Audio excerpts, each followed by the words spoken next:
দেশের একটি ন্যায্য অধিকার আদায়ের, ন্যায্য দাবি আদায়ের আন্দোলনে পাঁচটা গোলাম আলেমদের, সিন্নিখোর আলেমদের অংশগ্রহণ করতে আজও পর্যন্ত দেখা যায়নি। এটা অত্যন্ত দুঃখজনক এবং লজ্জাজনক ব্যাপার। এই জন্য এদেরকে ধিক ধিক শতধিক। আমি তো বলি যে এরা ইসলামী লিবাসের ভিতরে এদের আসল মুনাফিকি চেহারা লুকিয়ে না এসে জনসম্মুখে এসে টুপি পাঞ্জাবি খুলে নিজেদেরকে মুনাফিক ঘোষণা দিয়ে সবার সামনে মাপ চাওয়া উচিত। সম্মানিত বন্ধুরা, এই গণ অভ্যুত্থানের অধিনায়কগণ তিনারা যে দেশের অন্তর্বর্তীকালীন সরকার গঠন এবং পরবর্তী যাবতীয় মূল সরকারের প্রক্রিয়ায় আলেমদের উপস্থিতির প্রয়োজন বোধ করে তাদেরকে প্রতিনিধিদের মধ্যে সামিল করেছেন, এজন্য তাদেরকে হাজার হাজার অভিনন্দন, ধন্যবাদ, তাদের আন্তরিক এবং শুভেচ্ছা অভিনন্দন আমার পক্ষ থেকে এবং বিশেষ করে আলেম সমাজের পক্ষ থেকে এবং বাংলাদেশের সকল সুনাগরিকের পক্ষ থেকে। সম্মানিত বন্ধুরা, মনে রাখবেন, এই দেশে যদি ইসলামী শাসন প্রতিষ্ঠিত না হয় এবং ত্যাগ স্বীকারকারী আলেমরা যদি এদেশের শাসন ক্ষমতায় নিজেকে খাদেম রূপে অংশগ্রহণ করাতে না পারেন, তাহলে এই দেশের জনগণের কোনোদিনও শান্তি আসবে না। কেননা এই দেশের মাটিতে যারাই স্বাধীনের পর থেকে এসে শাসন করে গেছে, আমরা প্রত্যেকেই তাদের শাসনকে নিরীক্ষণ করেছি, পর্যবেক্ষণ করেছি এবং দেখেছি কেউই দুর্নীতিমুক্ত একটি সুশাসন ব্যবস্থা এই দেশের জনগণের জন্য উপহার দিতে পারেনি। কেউ না কেউ 60 ভাগ, কেউ 80 ভাগ, কেউ 100 ভাগ দুর্নীতি আমাদেরকে দিয়ে গেছে।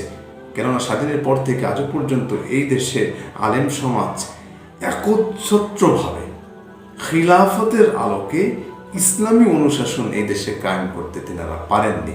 এবং এই জন্যই এই আলেম সমাজের সাথে আমরা না থাকার কারণে, তাদেরকে পিছু রাখার কারণে আজ আমাদের এই অবনতি, আমাদের এই চরম দুর্গতি।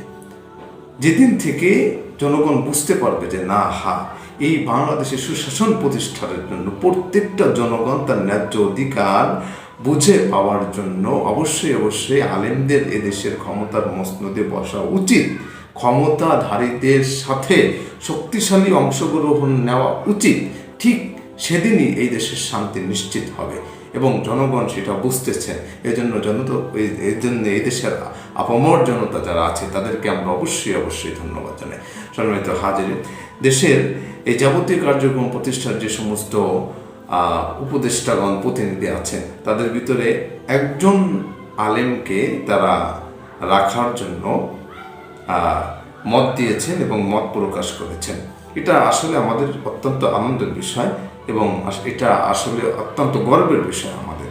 কিন্তু এখানে একটা কথা বলতে চাই, সে কথাটি হলো যে এখানে যে একজন আলেম রাখবেন, অবশ্যই এই আলেম কে হবে, এই কোন আলেমের অংশগ্রহণ হবে, এটা অবশ্যই কিন্তু চিন্তা করে, ভাবনা করে তারপরে সিদ্ধান্ত নিতে হবে।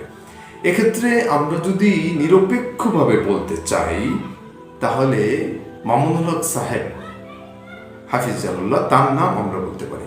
কেননা মামুনুল হক সাহেব হাফিজাহুল্লাহ, তিনার যে ত্যাগ তিতিক্ষা এবং বাতিলের বিরুদ্ধে সীসার পাশিরের মতো বুক টান করে তিনার সমস্ত বাতিলের সামনে মাথা উঁচু করে যে দণ্ডায়মান হওয়া এবং বাতিলের বিপক্ষে তিনার প্রকাশ্য অপ্রকাশ্য যে সমস্ত অংশগ্রহণ, এগুলো আসলে পৃথিবীর বুকে, বিশেষ করে এই দেশের বুকে বিরল। কেননা তিনি বাতিলের সামনে কোনোদিন মাথা নত করেননি। আমরা দেখেছি যে মামুনুল হক সাহেব হাফিজাহুল্লাহ, তিনি বাতিলের সাথে আপোষ না করার কারণে কিন্তু তেনার আগেও বহুদিন, দীর্ঘদিন কারাবাস করতে হয়েছে, চরম অকথ্য নির্যাতন, অত্যাচার সহ্য করতে হয়েছে। এমনকি কিছুদিন আগেও তিনি টানা 3 বছর কারাগার, কারাভোগ এবং অমানবিক আচরণ, অমানবিক অত্যাচার সহ্য করার পরে তিনি আমাদের মাঝে ফিরে এসেছেন বীরত্বের মালা গলে পড়ে। এজন্য এই দেশের যত ফেমাস আলেম আছে, তারা হয়তো যে কোনো একটিভাবে ফেমাস, যেমন আজহারি একভাবে ফেমাস, তারপরে আপনি শায়েখ আহমদুল্লাহর কথা বলেন, তিনি একভাবে ফেমাস। কিন্তু বাতিলের সাথে আপোষ না করে ত্যাগ তিতিক্ষার মসনদে যদি কাউকে বিচার করতে হয়, এদেশের বজ্র হুঙ্কারে ইসলামের আওয়াজকে বুলন্দকারী কোনো সুপুরুষ, মহা মুজাহিদ, মহাবীর যদি কাউকে ধরতে হয়, কাউকে বলতে হয়, কাউকে আখ্যা দিতে হয়, তাহলে তিনি হলেন মামুনুল হক সাহেব হাফিজাহুল্লাহ। তিনি ছাড়া আর একজন ব্যক্তিকেও তিনার সমকক্ষ দাঁড়ানো যায় বলে আমার মনে হয় না। আপনাদের কি হয় জানি না।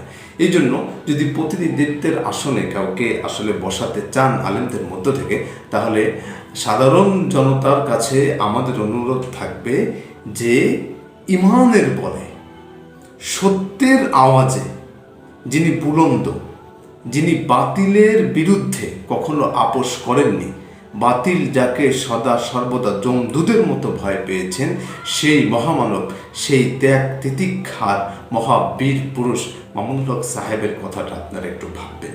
তাহলে আমি মনে করি যে সামনে আমাদের এই বাংলাদেশের শাসন ক্ষমতা বা বাংলাদেশের যে সমস্ত কার্যক্রম, তার ভিতরে আলেমদের যে অংশগ্রহণের কথা আপনারা ভাবছেন, আপনাদের ভাবাটা তখনই যথার্থ হবে যখন একজন যোগ্য বীরে মুজাহিদ, একজন বাতিলের সাথে আপোষহীন এক মহানায়ক আমাদের এই দেশের শাসন ক্ষমতায় এসে তিনি আমাদের জন্য চির ইসলামের খাদেম হয়ে থাকবেন।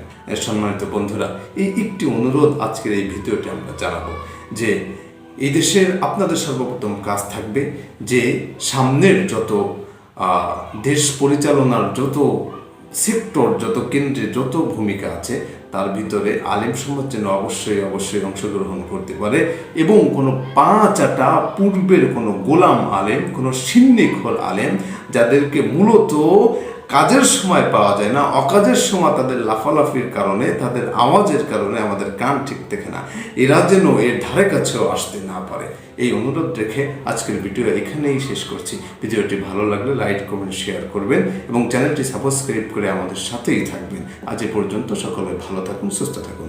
আসসালামু আলাইকুম ওয়া রাহমাতুল্লাহি ওয়া বারাকাতুহু।